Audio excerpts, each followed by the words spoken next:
One of the saddest things to note about Naruto is the fact that Naruto was hated, like for no reason. I mean, I get it. The demon fox killed a lot of people, but one would almost think that absolutely nobody in the village, even the ninja who supposedly know and have seen everything, know what the heck being a Jinchuriki is and why having one is so important. It would be like being the captain of a nuclear submarine, pulling to port, and then everyone, other Navy soldiers included, calling you a murderer of over 100,000 just because nuclear weapons were dropped during World War II. Of course, I understand it was a metaphor and it was an ongoing manga series, so they couldn't have just known how many tailed beasts there would be, let alone that they would all be in Jinchuriki. So slight passes are given for small plot holes, but the point remains. Naruto was hated for something he wasn't. He was considered a demon fox when he was nothing more than a Jinchuriki. He was unfairly hated. So, what if we removed that inconsistency? What if the village had a good reason to hate him? What if Naruto actually was a demon fox? Welcome to the Amagi. Only 25% of our viewers are subscribed, so if you're a fan of the video, please like and double check if you are subscribed. And with that out of the way, let's get into the video. So, you know the old story. We tell it almost every episode. I'm just gonna cut to the chase. Naruto is orphaned on the day of his birth due to circumstances outside of his control. The Ninetales is freed, and due to this, his mother dies. In an attempt to stop the beast's rampage and keep the village safe, Minato decides to do the only thing he can: seal the Ninetales into Naruto. And so, as he finishes the hand signs, summoning the Shinigami of the Reaper Death Seal, he commands it to take the chakra of the Ninetales and funnel it into Naruto. The Shinigami attempts to do so, but stops short. Minato questions the Shinigami, but the spirit is unable to seal it into Naruto as there is something within him already. Something powerful. Was it an offshoot of the Ninetales? Or is it possible that the Ninetales' chakra has somehow given birth to something entirely new? These were nothing but hypotheses on the part of Minato Namikaze, who hardly understood how his son might be able to refuse the sealing. In truth, what this was the most brutal of cursed jutsu. During the time Naruto spent inside of his mother growing, the Ninetales had access, as its own location was not too far from Naruto's. During this time, he cast a spell on the infant, changing it as it was being born. Using its own chakra as a basis, it began to reform Naruto into something unseen in the history of the world. He was becoming a tailed beast himself. Yes, he was human, but he was also more. He was a tailed beast, already possessing some of the Ninetales' power. And because of that, his body refused to take the Ninetales, and there was nothing the Shinigami could do about it. This put Minato into a hard position.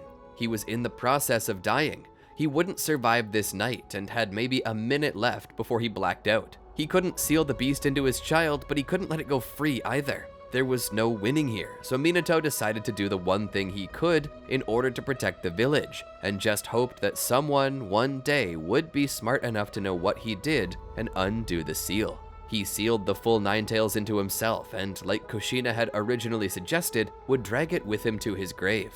As he stood there, the Shinigami plucked his soul from his body. For one moment, Minato looked back and saw his own form laying there. At that time, Minato made a wish in his heart that he had listened to Kushina. How could he have known that Naruto would be unable to seal the beast away inside of him? And now, because of his mistake, Konoha would lose their tailed beast, possibly forever. As he lamented this, the Shinigami swallowed him whole before disappearing into nothing. Now, for the most part, Naruto's infancy was fairly normal. He was but a baby being taken care of in the house of the Hokage until such a time as he grew old enough. But as he grew, so too did something within him.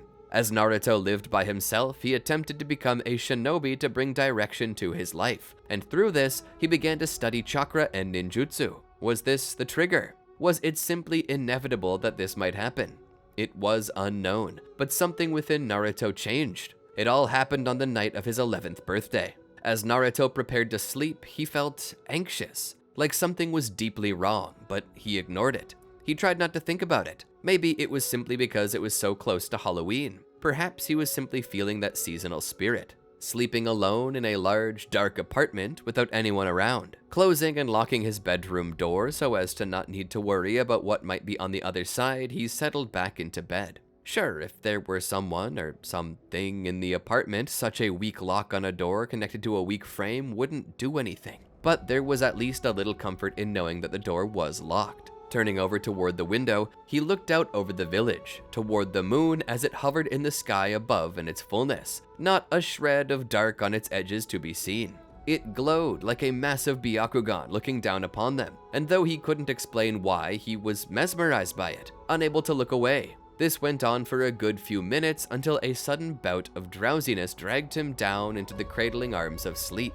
Unable to keep his eyes open, he found his lids closing. Suddenly, he was off to sleep, where he had hoped to find all of the things he thought frequently about in his day. He hoped to be in the world of, dreamland, but instead his dreams were more akin to Silent Hill. Everything was dark, covered in fog, and Naruto felt as though he were being chased by something, but he couldn't tell what or from where. The terror was coming from all around him.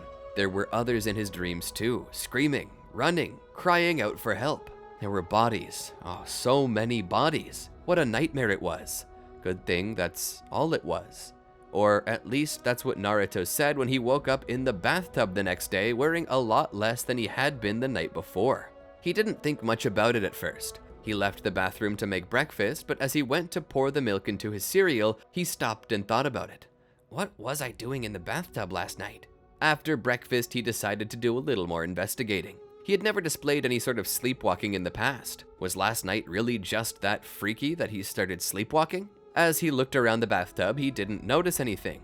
As he walked into his bedroom, he found the pajamas he'd been wearing discarded on the floor, which was also a new sort of mannerism he had only just discovered. As he checked the clothes, he found them stretched, the buttons ripped off his shirt and scattered around the room. His pants were stretched as well, the strap used to keep them tightened having been snapped, still partially knotted. This was really weird, all things considered. Was I sleeping that hard? How would something like this even happen, he questioned. Maybe I grabbed a kunai. God, I hope I didn't hurt myself. He began checking his hands and arms for any signs of wounds. That's when he noticed blood under his fingernails. At the sight of that, his heart suddenly beat strongly. One singular beat like a drum announcing a jump scare. A slight bit of panic fell over Naruto as he ran to the bathroom and began to check himself over for wounds. He was relieved to see no wounds or blood on his body anywhere, only under his fingernails. Letting out a sigh, he calmed down. Looking back into the mirror though, he noticed that his eyes were bloodshot. Severely, as in there was hardly any white left to be seen.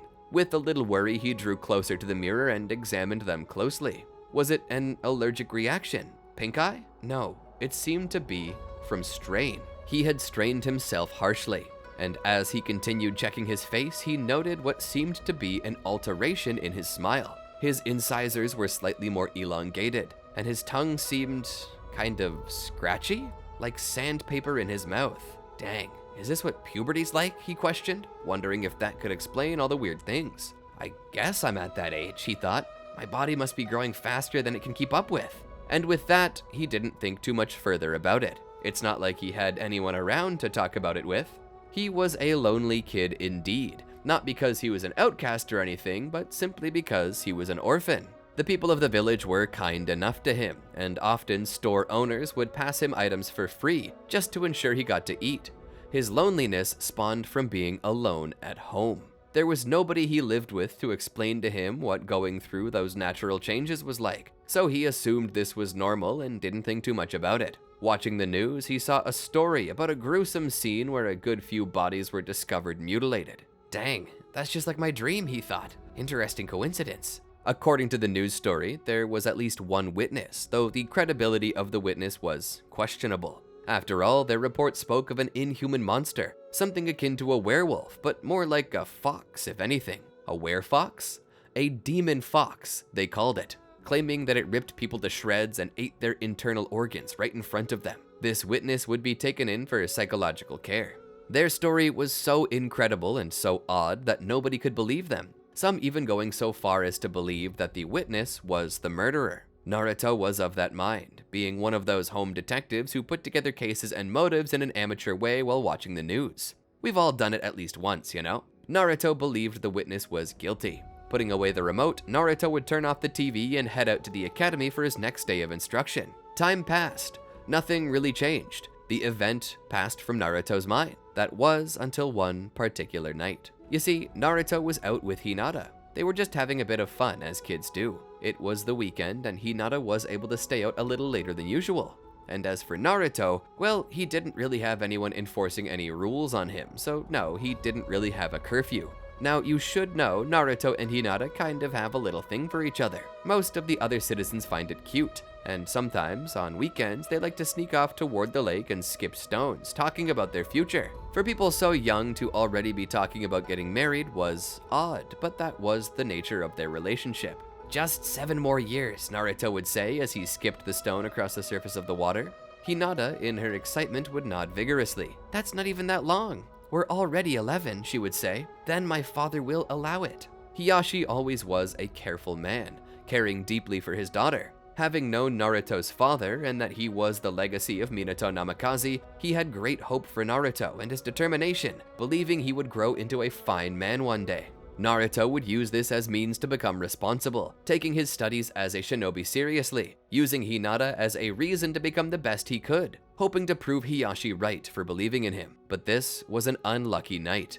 The moon had risen on them again, and as they skipped stones across the water, hugging and playing as two little sweethearts did, something strange happened. Naruto would suddenly fall to his knees in Hinata's arms. Her happy smile suddenly turned to a hint of fear as she tried to catch him, lowering him to the ground. "Naruto-kun, are you okay?" she asked, her pure white eyes filled with concern and gleaming like pearls in the moonlight. Naruto rubbed his head and spoke. "I think I'm fine. I think I just got excited and maybe my blood sugar dropped on me." "Do you have diabetes?" she asked. "No, I don't. At least, I don't think so. My last checkup was fine." "Are you on any medication?" she asked. "No." "Are you stressed?" "Yeah, I almost passed out," he said. "No, silly. I mean, have you been stressed recently? Is something bothering you?" "No, nothing I can think of." Hinata was silent, a bit more concerned. "Maybe you should go to the doctor. I'm scared for you." "I'll be fine. Don't make me panic, Hina." Sorry, Naruto. I'm sure it's nothing. Sometimes it happens. Anything from not eating enough to subconscious stress. So I'm sure you're okay. I just think you should go talk to a doctor about it whenever you can to make sure everything stays okay, all right?" He nodded. "So long as they don't do a blood test. I really hate it when they do that." She giggled. "Why don't I take you home?" she asked. Naruto nodded. "Yeah, that's probably a good idea," he said as he stood up with her help. Leaning on her, they began to walk from the lake. "I'm sorry I messed." Naruto grabbed his chest and fell to the ground again, nearly dragging Hinata with him. "Naruto!" she called, trying and failing to catch him. Gripping at his chest, breathing quickly, he sounded almost like he were having a panic attack, or perhaps an asthma attack. "Naruto?" She came down to his side quickly. "What's wrong?" My chest. It's hurting. It's so tight and I can't breathe." Hinata spoke. "Sounds like you're having a panic attack." Sitting in the grass, she pulled him into a hug. "It's okay. Just focus on your breathing. Focus on mine. It'll pass. I promise. I go through this all the time. Just breathe," she said. Naruto's body began to twitch. Suddenly, he put his hand on her face and pushed her away, crawling in the other direction. "Naruto?" she asked, obviously hurt by his action. "Why did you do that?" she asked, sounding like she might start crying at any moment. Naruto didn't respond. He was too busy looking at his hands. His fingernails were sharpening and lengthening at the same time. All the while, orange hair began to grow on his hands, spreading up his wrists. What's happening to me?" he questioned. Hinata drew closer. Suddenly, her smell was in his nose, and her sound was in his ears. Her heartbeat was quick, and he could count every repetition through the thumping against his drums. Getting a distinct feeling that he hadn't felt since that night all those weeks ago, he looked back at Hinata, his eyes like a fox, his cheeks growing fur to the horror of his sweetheart. "Run away! Get away from here!" he shouted. "What's going on?" she questioned. "Leave!" he demanded as his back arched. Letting out a cry, he fell back, legs kicking. He was in such pain and couldn't explain why. He had never felt such agony before. Every bone in his body felt as though it was shattering and repairing all at the same time. His chest expanding, his height increasing. His very jacket could no longer contain him as it burst open to show more fur below. His feet began to develop pads on the bottoms as their shape changed. The shoes fell off, unable to fit any further. His face began to elongate as the bone structure changed, slowly becoming more and more canine in appearance, each tooth changing, designed for ripping things apart. His whole aura changed. The boy Hinata was in love with was suppressed, and now a beast of rage stood there. She quickly got up on her feet and began running into the forest to try to get away as quickly as possible. In the distance, hearing a roar she could not explain, not too unlike a screaming woman, though slightly deeper and all the more unsettling. As she ran as fast as she could, she was overcome by a sudden feeling of dread on top of adrenaline. Her Byakugan active, she began to look around. Viewing where she'd come from, her Byakugan gazed through the forest of trees at the distance where she saw a figure standing near the lake. It was no longer Naruto, but a fox of 9 tails, tall and grotesque, vaguely humanoid in posture, yet with all the traits of an animal. Easily able to move around on 2 legs, though just as comfortable on 4. Currently, it was standing still, its nose in the air sniffing, and that nose then came down to the ground, sniffing every blade of grass in all 360 degrees around it. Suddenly, it stopped when it detected a scent. Its eyes then rose from the ground and almost seemed to meet Hinata's, startling her. As she closed off her vision, she fell to the ground and got up again, deciding to get moving. It's a good thing she did, because it was now on the hunt. Hinata looked about, realizing she'd gotten herself turned around. She no longer remembered where she came from or where the village proper was. She was now lost in the woods, and even her Byakugan couldn't save her. What was worse, she was being stalked, and she didn't know from which direction it might come. She kept running. As she got to a nearby river, she gasped in relief. "I'm saved," she thought. Jumping into the river, she rolled around a bit before following the water downstream. She hoped that maybe the soaking of her body might wash away her smell. Staying in the water as she ran, she also hoped that this might throw off the beast's nose. Running down the river, continually looking over her shoulder, she would reach a certain point where she would climb out of the river. Running into the trees again, she found a hollow. Ripping at the bark, she found the tree to be dead inside, a hollow husk. Entering, she covered it back up again with the bark, disguising herself. She let out a sigh of relief, feeling that maybe she'd gotten away. Her eyes wide open, her Byakugan staring through the tree bark to check her surrounding locations. She was surprised to see that the demon fox was also in the river. Her heart nearly exploded from fear. How did it follow me, she wondered. How unlucky could she be? There's no way it could have smelled her, not this far down the river. No, it couldn't have known which way she went. It must have just chosen a direction and gone. If that was true, then there was the chance that it had no real idea where she was. She was safe. It wouldn't find her. She just needed to remain here silently and let it pass. That didn't seem so hard, she thought in that moment, but suddenly she felt something drop on her shoulder. Worry struck her immediately. Her Byakugan turned to the side and caught view of something with 6 legs and wings crawling across her shoulder, trying to identify her. She identified it right away. It was an Asian giant hornet. Its wings buzzed loudly as it moved. Her nostrils flaring with horror, she began to wonder where it came from. Looking up slowly, she saw that there was a nest there. A rather large nest covered in hornets. What was worse was that she had a particular phobia of insects, particularly the stinging kind. A friend in class was trying to help her overcome such fears, but so far she hadn't made any progress, as the #1 thing he suggested for overcoming her phobia was to voluntarily be stung on occasions to build up a physical and emotional immunity to it. She had never got to that part of her training, and seeing that she was now under the hive of one of the most painful insects in the region, she was terrified. Using what information she had, she slowly covered her mouth and nose and began to try her best to regulate her breathing. She wanted to produce as little CO2 as possible, as these things were known to smell that and take it as a threat, especially when it was near their nest, and it would be hard to get any closer to a nest than this. Keeping her mouth and nose closed, she attempted to hold her breath for as long as she could and not move. But all the same, she was having a very hard time right now, tears beginning to form in her eyes. Her body was shaking uncontrollably, causing the hornet's movements to slow. This became even worse when its legs crossed over the exposed skin of her neck. How she was even still awake in this moment was shocking. In some way, she had hoped to have already passed out. At most, she silently prayed that God would just kill her now to spare her from this torturous situation. Her eyes on the demon fox as it moved close by, just outside of her tree, she felt as though she might puke. How did this happen? How did such a perfect night become such horror? What was worse, being ripped apart by a demon fox or being stung to death by Asian hornets? Fate had rolled the dice and decided both was proper. At this, she could not control her tears any longer. They rolled down her cheek, reaching her chin, and then dropped upon the hornet's wings. A moment passed in silence, then a sharp pain. It had stung her. She let out a muffled scream. From that, more hornets dropped down on her, At least 4, with the original flying just in front of her face, as if telling her that she just walked into the wrong tree hollow. What was worse, the demon fox heard the muffled scream and was now suspicious. She was stung a second time, then a third. The more stings she took, the more the alarm pheromones began to fill the hollow, signaling a threat. Even with the fear of the demon fox, Hinata had decided that her fear of remaining here might be even worse than that of the fox. Kicking the bark from the hollow, she attempted to escape, but was stung many more times. Swatting them off of her, she felt at least one fall into her jacket, where it continued to sting her. She smashed it with a fist, only to be stung again. Punching it a second time, she shook her clothes to force it to the ground, where she stomped it to death. The hornets were buzzing in a swarm now, coming for her. In the distance, the fox had seen her and was now coming her way. Finding a rock, she only had one thought. No, she didn't throw it at the fox. She threw it at the hornet's nest, causing what remained inside to become agitated and fly out.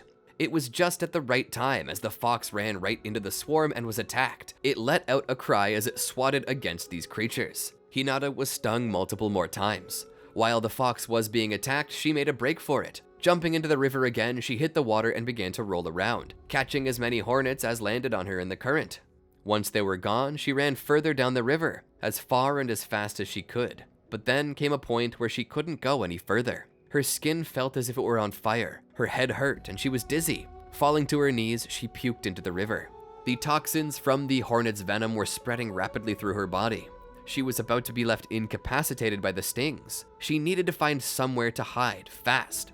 Getting out of the river, she began to make her way toward a cave she found. Using her Byakugan, she checked to make sure that there was nothing sleeping in it, nor any sign of anything having lived in it before. So far, she felt safe here. So, entering the cave, she wandered deeper into the darkness. Falling to her knees, she fell back. Her head was spinning, and a massive migraine was coming on as her body attempted with all of its might to neutralize the toxins by any means necessary.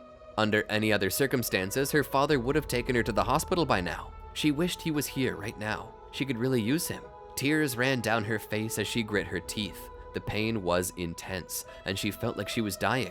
In that moment, she thought about Naruto, how he had become that monster. She wondered how and why. His begging her to leave told her that this wasn't intentional. She thought about how much he loved her and how much she loved him. She then realized that she had led him into a swarm of angry hornets. For all she knew, he was dead by now, and she was responsible for killing him.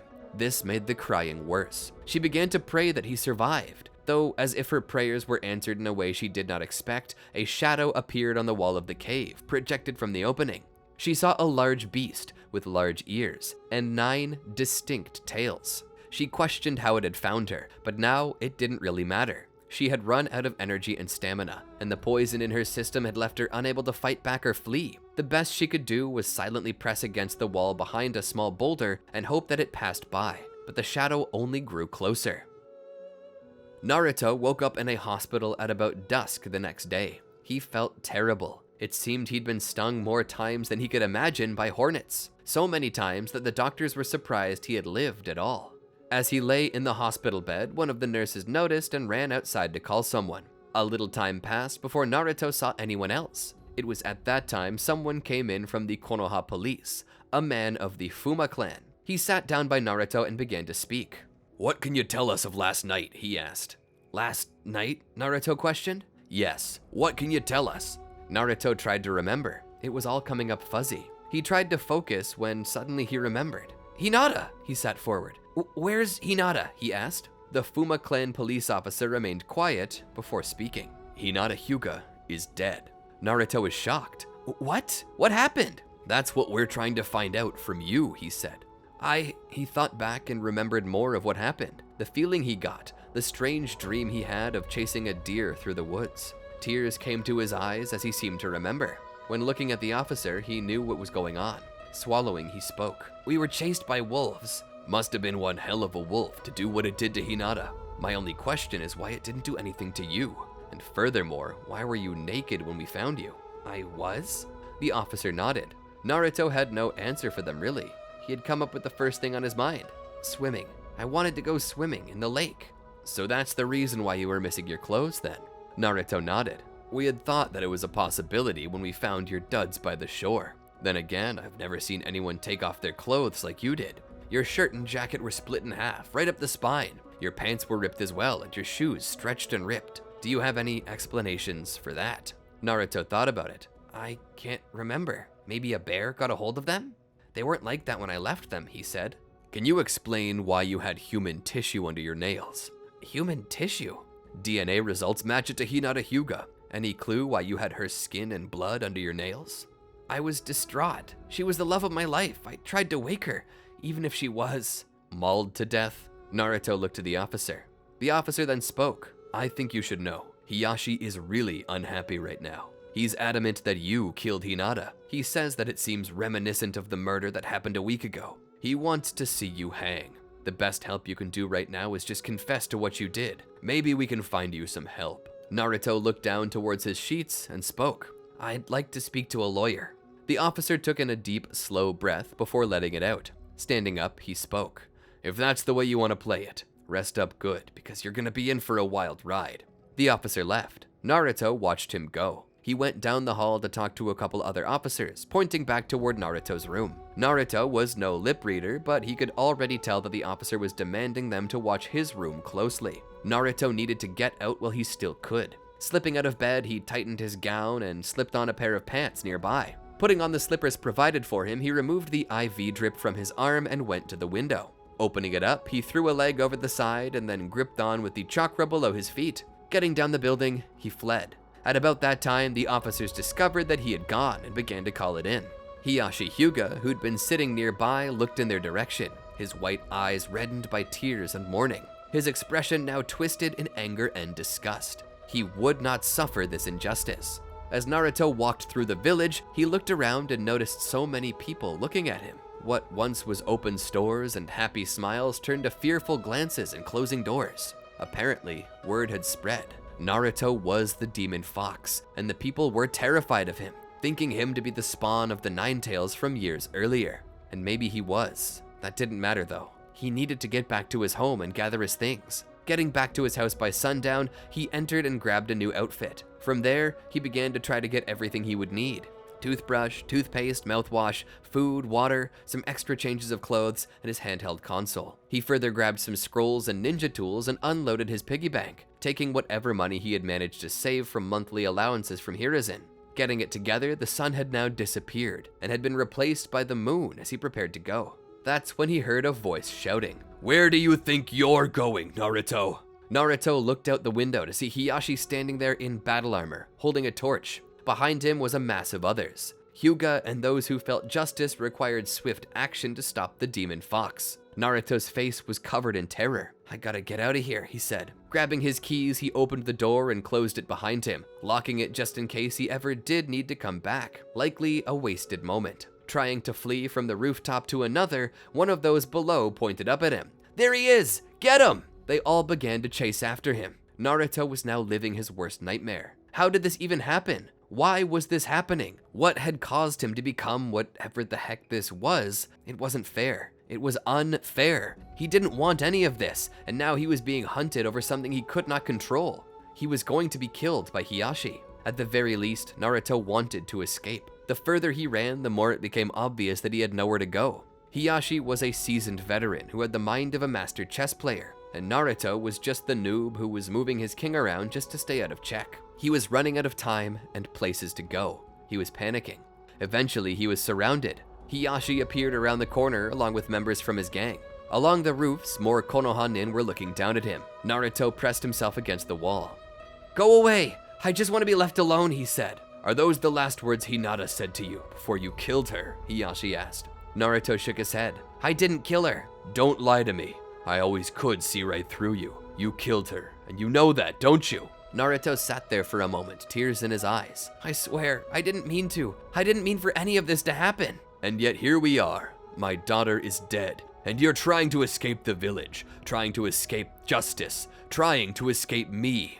Please, Hiyashi, you know I wouldn't do something like this willingly. I loved Hinata. Hiyashi remained silent. He had many things to say about that, but wouldn't. Not here. Naruto didn't deserve the satisfaction of a response. Hiyashi pulled from behind his back a sword.